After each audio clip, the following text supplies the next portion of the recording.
Hi hello ನಮಸ್ಕಾರ ಎಲ್ಲರಿಗೂ. ನಮ್ಮ ಪಿ ಕೆ ನಾಲೆಡ್ಜ್ ಯೂಟ್ಯೂಬ್ ಚಾನಲ್ಗೆ ತಮ್ಮೆಲ್ಲರಿಗೂ ಸ್ವಾಗತ ಸುಸ್ವಾಗತ.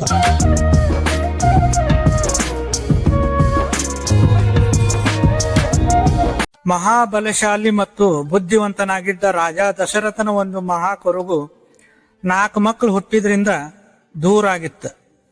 ಇಡೀ ಅಯೋಧ್ಯ ತುಂಬಾ ಹಬ್ಬದ ವಾತಾವರಣ ತುಂಬಿಕೊಂಡಿತ್ತು. ಹಿಂಗ ತಂದೆ ತಾಯಿಗಳು ಮತ್ತು ರಾಜ್ಯದ ಜನತೆ ಎಲ್ಲರನ್ನೂ ಸಂತೋಷದ ಸಾಗರದಲ್ಲಿ ತೇಲಿಸುತ್ತಾ ಅರಮನೆಯ ಅಂದವನ್ನು ಮತ್ತಷ್ಟು ಹೆಚ್ಚಿಸುತ್ತಾ ರಾಮ ಲಕ್ಷ್ಮಣ ಭರತ ಶತ್ರುಘ್ನರು ಬೆಳ್ಯಾಕತ್ತಿದ್ರು. 3 ರಾಣಿಯರು ಕೂಡ ಎಲ್ಲಾ ಮಕ್ಕಳು ತಮ್ಮವ ಅಂಥೇಳಿ ಯಾವುದೇ ಭೇದ ಭಾವ ಇಲ್ದಂಗ ಮಕ್ಕಳನ್ನ ಬೆಳೆಸ್ತಿದ್ರು. ಈ 4 ಮಕ್ಕಳದಾಗ ಹಿರಿಮಗ ರಾಮ ಅಂತಂದ್ರ ಎಲ್ಲರಿಗೂ ಅಚ್ಚುಮೆಚ್ಚು. ಅವನನ್ನು ಕಂಡ್ರ ಎಲ್ರೂ ಬಹಳ ಪ್ರೀತಿ ಮಾಡ್ತಿದ್ರು. ಹುಣ್ಣಿಮೆ ಚಂದ್ರನಂತೆ ಬೆಳೆಯುತ್ತಿದ್ದ ರಾಮಗ ತನ್ನ ತಾಯಿ ಕೌಶಲ್ಯಗಿಂತ ಚಿಕ್ಕಮ್ಮ ಕೈಕೇಯ ಮ್ಯಾಗನ ಬಹಳ ಪ್ರೀತಿ ಇತ್ತ.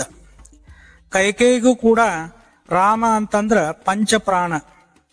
ರಾಮ ಒಬ್ಬ ಇದ್ದು ಬಿಟ್ರ ಆಕೆಗೆ ಯಾರೂ ಬೇಕಾಗಿದ್ದಿಲ್ಲ. ಒಂದಿನ ಕೈಕೇಯಿ ರಾಮನಿಗೆ ಊಟ ಮಾಡಿಸ್ತಿರ್ಬೇಕಾದ್ರ ಹುಣ್ಣಿಮೆ ಚಂದ್ರನನ್ನು ನೋಡಿ ಅದೂ ಒಂದು ಹಣ್ಣಿರಬೇಕಂತ ಹೇಳಿ ಆ ಹಣ್ಣು ತನಗ ಬೇಕಂತ ಹಠ ಹಿಡಿತಾನ.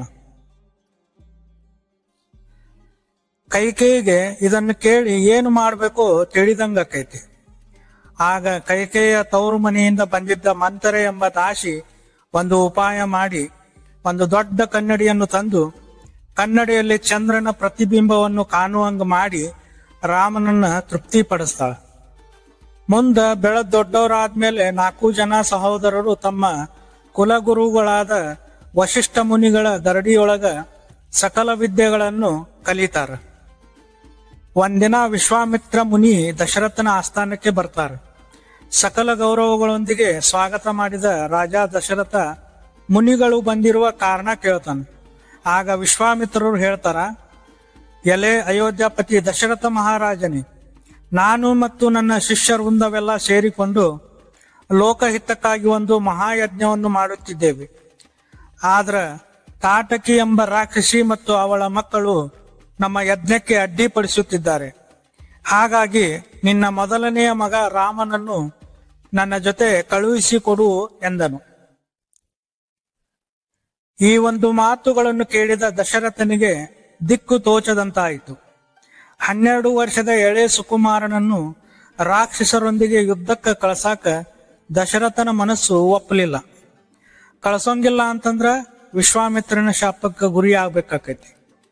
ಇದಕ್ಕೊಂದು ಉಪಾಯ ಮಾಡಿದ ದಶರಥ ತನ್ನ ಸೈನ್ಯ ಸಮೇತ ಸ್ವತಃ ತಾನೇ ಬರುವುದಾಗಿ ಹೇಳ್ತಾನ.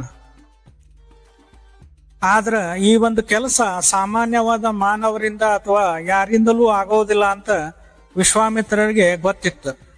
ಯಾಕಂದ್ರೆ ಈ ಕೆಲಸ ಮಹಾವಿಷ್ಣುವಿನ ಅವತಾರವಾದ ರಾಮನಿಂದಲೇ ಆಕೈತೆ ಅಂತ ಅವ್ರಿಗೆ ಗೊತ್ತಿತ್ತಲ್ಲ. ಹಿಂಗಾಗಿ ಅವ್ರು ಅದಕ್ಕೆ ಒಪ್ಪಲಿಲ್ಲ. ಈ ಕಾರ್ಯಕ್ಕೆ ನಿನ್ನ ಮಗನೇ ಬೇಕು ಅಂತ ಹಠ ಹಿಡಿತಾರ. ಆಗ ದಶರಥ ಮಹಾರಾಜನಿಗೆ ನೆನಪಾಗಿದ್ದು ಶ್ರಮಣ ಕುಮಾರನ ತಂದೆ ತಾಯಿ ತನಗೆ ಶಾಪ ಕೊಟ್ಟ ವೃತ್ತಾಂತ. ಅದೇನಂತ ನಾವು ನೋಡ್ಕೊಂಡು ಬರೋಣ. ಒಂದು ಕಾಡಿನ್ಯಾಗ ಶ್ರವಣ ಕುಮಾರ ಎಂಬ ಮುನಿಪುತ್ರ ಇದ್ದ.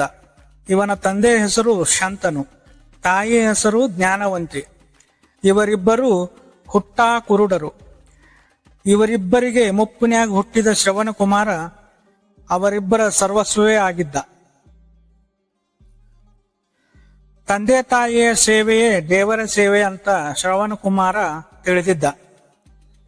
ಒಮ್ಮೆ ಅವನ ತಂದೆ ತಾಯಿಗಳು ತೀರ್ಥಯಾತ್ರೆಗೆ ಹೋಗಬೇಕು ಎಂದು ಹೇಳಿದಾಗ ಅವರ ಆಸೆಯನ್ನು ಪೂರೈಸಲು ಕಾವಡಿಯನ್ನು ತಯಾರಿಸಿ ಅದರ 2 ಬುಟ್ಟಿಯಲ್ಲಿ ತಂದೆ ತಾಯಿಗಳನ್ನು ಕೂರಿಸಿ ಕಾಲ್ನಡಿಗೆಯಲ್ಲೇ ಕಾಡಿನಲ್ಲಿ ಹೊತ್ತುಕೊಂಡು ಬರ್ತಿದ್ದ.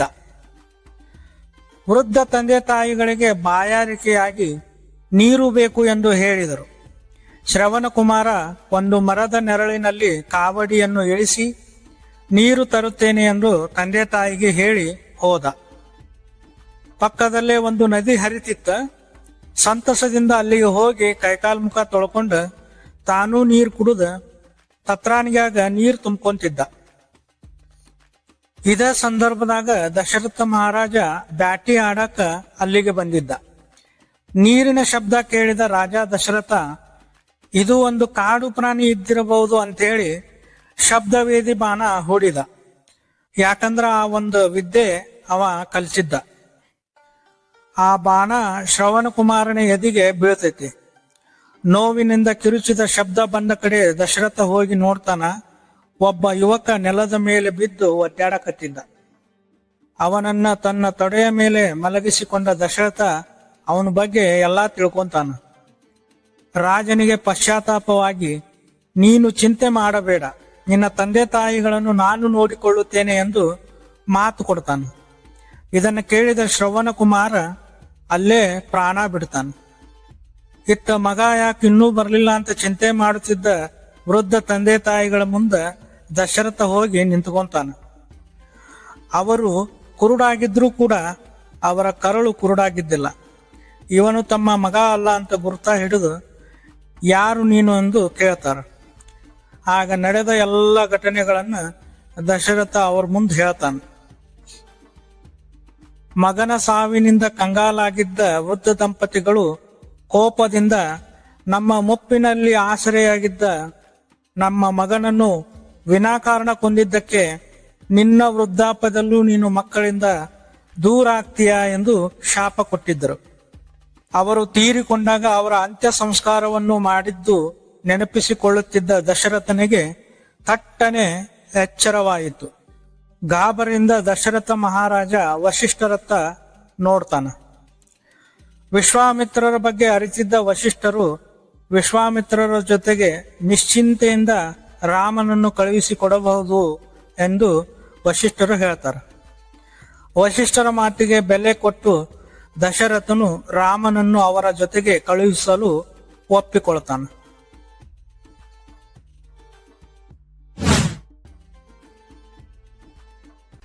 ಪ್ರಿಯ ವೀಕ್ಷಕರೇ, ಈಗ ನಾನು ನಿಮಗೆ ಹೇಳಿದ ಸಂಪೂರ್ಣ ಮಾಹಿತಿ ನಿಮಗೆ ಇಷ್ಟವಾಗಿದ್ದರೆ ನಮ್ಮ ಚಾನೆಲ್ ಅನ್ನು ಸಬ್ಸ್ಕ್ರೈಬ್ ಮಾಡಿ, ಶೇರ್ ಮಾಡಿ, ಲೈಕ್ ಮಾಡಿ ಹಾಗೂ ನಿಮ್ಮ ಅನಿಸಿಕೆಗಳನ್ನು ಕಾಮೆಂಟ್ ಮಾಡಿ ತಿಳಿಸಿ. ಧನ್ಯವಾದಗಳು.